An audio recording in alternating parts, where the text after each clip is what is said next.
High প্রিয় ছাত্ররা, welcome to MCQ zone. আজকে আমরা ক্লাস 7-এর চ্যাপ্টার 6 পরিবেশের চ্যাপ্টার 6-এর পরিবেশের সজীব উপাদানের গঠনগত বৈচিত্র্য ও কার্যগত প্রক্রিয়া এই চ্যাপ্টার থেকে আমরা টোটাল 54টা কোশ্চেন আমরা আলোচনা করব। শর্ট কোশ্চেন যেগুলো পরীক্ষার জন্য খুবই গুরুত্বপূর্ণ। তো চলো দেখে না যাক সেই কোশ্চেনগুলো কী আছে। তোমরা যদি এই কোশ্চেনগুলো অ্যাটেম্প করো অবশ্যই তোমরা 90% কমন পেয়ে যাবে শর্ট কোশ্চেনের মধ্যে থেকে, ঠিক আছে? তো চলো প্রথম কোশ্চেন কী আছে। দুটি পর্বের মাঝের অংশকে কি বলে? পর্বমধ্য। ফুলের কোন অংশ ফলে পরিণত হয়? ডিম্বাশয়। কোন পাতায় সৃষ্ট মূল বংশবিস্তারে সাহায্য করে? পাথরকুচি। শ্বাসমূল সৃষ্টিকারী একটি উদ্ভিদের নাম? সুন্দরী। মূলের ডগায় উপস্থিত টুপির মতো অংশটি হলো মূলত্র। কাণ্ডের যে জায়গা থেকে শাখা বা পাতা বের হয় সেই জায়গাটি হলো পর্ব। সেপটিক ট্যাঙ্কের ভিতর থেকে যে বিষাক্ত গ্যাসটি নির্গত হয় তার নাম হলো H2S।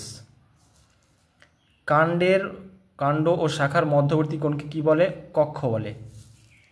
অঙ্কুরোদ্গমের জন্য আবশ্যিক একটি গ্যাসীয় উপাদান হলো অক্সিজেন। এবার পরের পেজে দেখো 10 নম্বর কোশ্চেন।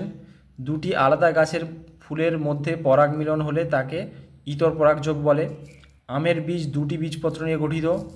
আমের কোন অংশ আমরা খেয়ে থাকি? মধ্যত্বক। রূপান্তরিত অর্ধবায়ু কাণ্ড দেখা যায় কচুরিপানাতে। সমান্তরাল শিরাবিন্যাস দেখা যায় কলাপাতায়।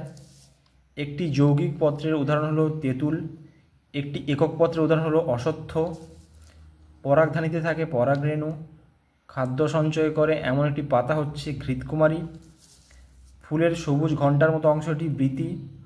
মটর বীজ দুটি বীজপত্র থাকে মটর বীজে। বাতাস দূষণমুক্ত থাকলে লাইকেনের রং থাকে সবুজ। আর মটর উদ্ভিদে পত্রাকর্ষ দেখা যায়। 23 নম্বর কোশ্চেন। লাইকেন বায়ুতে দূষিত হলে খয়েরি রং এর ধারণ করে। জবা পাতায় কী ধরনের শিরাবিন্যাস দেখা যায়? জালিকাকার শিরাবিন্যাস।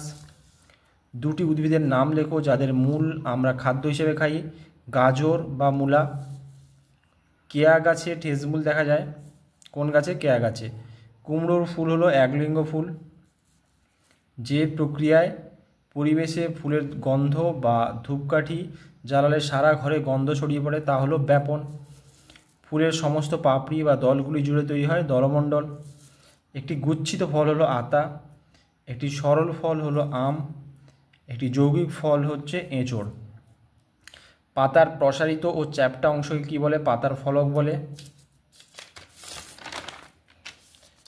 নেক্সট পেজের কোশ্চেন 34। পরাগ মিলনের সময় পরাগরেণু স্থানান্তরিত হয় গর্ভমুণ্ডে। গুচ্ছমূল দেখা যায় ধান গাছে। অতিরিক্ত বাষ্পমোচনে বাধা সৃষ্টি করে ফণিমনসা গাছ। মাটির সঙ্গে গাছকে শক্ত করে আটকে রাখা মূলের স্থায়ী অঞ্চলের কাজ। পেঁয়াজ কাটার সময় চোখ জ্বালা করে, এটি কোন ধরনের ঘটনার ফলশ্রুতি? উত্তর হচ্ছে ব্যাপন। ফুলের কোন অংশ বীজে পরিণত হয়? ডিম্বক। মটরের পত্রাকর্ষের কাজ কি? আরোহণে সাহায্য করা। একটি আদর্শ ফুলের কটি অংশ? 4টি। অভিস্রবণ প্রক্রিয়ায় অর্ধবেদ্য পর্দার প্রয়োজন হয়। কোন পর্দা? অর্ধবেদ্য পর্দা। একটি রূপান্তরিত মৃদগত কাণ্ডের উদাহরণ হচ্ছে কি? আলু। 43 নম্বর। এবার 44 নম্বর প্রশ্ন।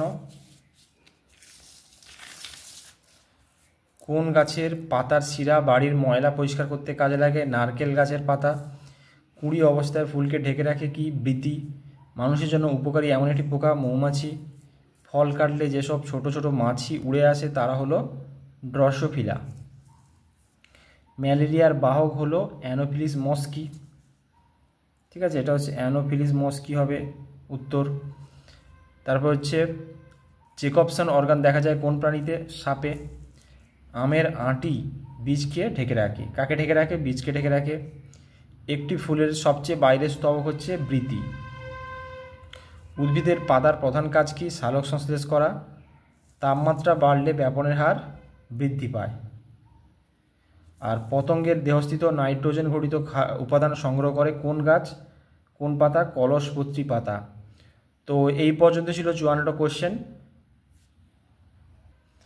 তোমরা যদি এই অংশের যদি পিডিএফ পেতে চাও তো এখানে ডেসক্রিপশনে দেওয়া থাকলো, তোমরা ওখান থেকে ডাউনলোড করতে পারো। Thank you.